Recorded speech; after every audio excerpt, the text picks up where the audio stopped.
దేవునికి మహిమ కలుగును గాక. మరి యోహాను సువార్త 5వ అధ్యాయం అక్కడ కొన్ని మాట యేసు ప్రభు మరి చూశాడు. ఆయన 38 సంవత్సరాల కోనేరు దగ్గర పడి ఉన్నప్పుడు చూశాడు. ఆ కోనేరుకి 5 మండపాలు ఉన్నాయి. ఆ కోనేరులో అనేక మంది దిగుతున్నారు. కుంటివారు, గుడ్డివారు, మగవాళ్ళు, చెవిటివాళ్ళు, అవుటు ఎవరైతే మొట్టమొదటి దిగుతున్నారో వాళ్ళు దేవదూత వచ్చి నీళ్లు కదిలించినప్పుడు వాళ్ళందరూ కూడా ఎవరు మొట్టమొదటిగా దిగుతున్నారో వాళ్ళకి స్వస్థత కలుగుతుంది, వాళ్ళు బాగుపడుతున్నారు, వాళ్ళ రోగాలు పోతున్నాయి. అయితే బహుకాలం నుంచి కోనేరు దగ్గర 38 సంవత్సరాలు పడి ఉన్నాడు అతను కుంటివాడు.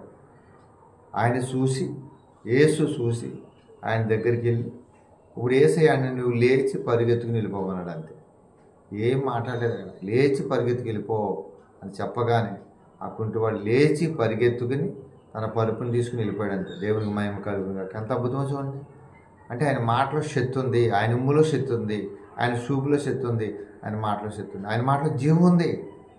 జీవం పలికాడంతే, అంతే వెళ్ళిపోయాడు. లేచి డిగ్గుమని వెళ్ళిపోయాడు. ఒకవేళ నువ్వు పడిపోయి ఉన్నావా? ప్రార్థన చేయకుండా పడిపోయి ఉన్నావా? మందిరానికి రాకుండా పడిపోయి ఉన్నావా? నువ్వు ఏ విధంగా పడిపోయి ఉన్నావు? అయితే దేవుడు మళ్ళీ నేను లేవనెత్తాడు. నీతిమంతుడు 7 సార్లు పడిపోయినా మళ్ళీ దేవుడు మళ్ళీ తిరిగి లేపుతాడు.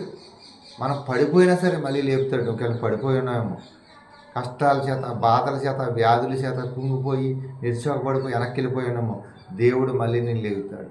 నీ కుడి చెయ్యి పట్టుకుని లేపుతాడే, నీ కుడి చెయ్యి పట్టుకుని ఆయన లేపుతాడు. పేతురు గారు సముద్రంలో మునిగిపోతాడండి. గాలిని చూసి అటు ఇటు చూసి మునిగిపోతున్న సమయంలో యేసు ప్రభు ఏమన్నా చెయ్యి పట్టుకుని కుడి చెయ్యి పట్టుకుని లేపుతాడు. అంతే, చెయ్యి పట్టుకుని.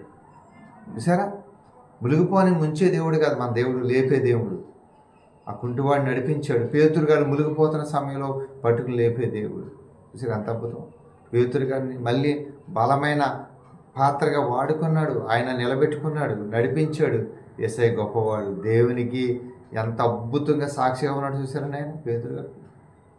ఆ 12 మంది శిష్యుల్లో అపోస్తులుగా ఉన్న పౌలు పేతురు గారు మంచి బహుబలంగా వాడబడ్డాడు. చూసారా, అయిపోయిందనుకున్న జీవితాన్ని, ముగించిపోతున్నాను నేను అయిపోయిందనుకున్న జీవితాన్ని, దేవుడు ఆరిపోతున్న జీవితాన్ని మళ్ళీ వెలిగిస్తాడు.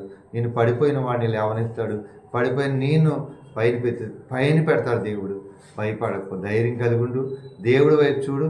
దేవుడు అడుగుజాడలో ఉన్నాడు. దేవుడు ఆత్మశాతం నడిపించబడు. దేవుడిని దీవించునుగాక, దేవుడిని నడిపించునుగాక. ఆమె